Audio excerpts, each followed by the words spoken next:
I originally came onto God of War because the animators for the game actually found me on YouTube.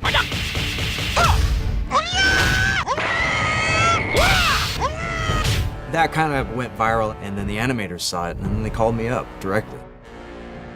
My name's Eric Jacobus. I did the combat motion capture for Kratos in the new God of War.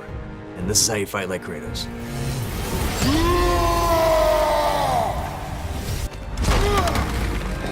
I would describe Kratos' fighting style as one that's very direct, straightforward, and never stopping. We would never retreat in the game. He's the God of War. You'd never retreat as the God of War. You're always going to move forward. Every single move that I did had to have that full rage.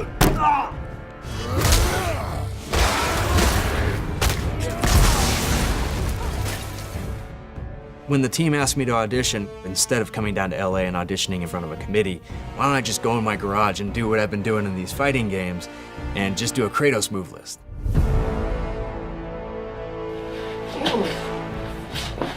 I made a little move list for Kratos, where I do empty-handed combinations and I did the axe moves,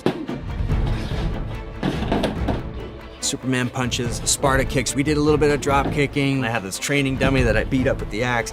It was kind of funny, you know? I put everything I had into it, you know, and I sent it over to them. Next thing I knew, they called me in to do a day of shooting. Take two, Mark. Motion capture plays such an important role because it allows the animators so much more movement to work with. When you capture the right movement, you don't have to pull the camera back into God's eye view anymore. You can bring the camera in. As a gamer, when you're playing a game and you're that close to the main character, you suspend disbelief so much more quickly when the character moves like a human.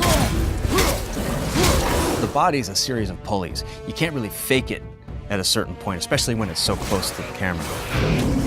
Because this is one of the coolest jobs a stuntman could ever ask for. I mean, coming in and playing the God of War himself, you know, and just doing axe moves all day, and yeah, it's exhausting, sure, it's 8 hours of work, but, you know, a stuntman's body is built for this stuff. We really thrive when we're able to do full body moves like this. I would say that this sort of is the stuntman's dream. For the players.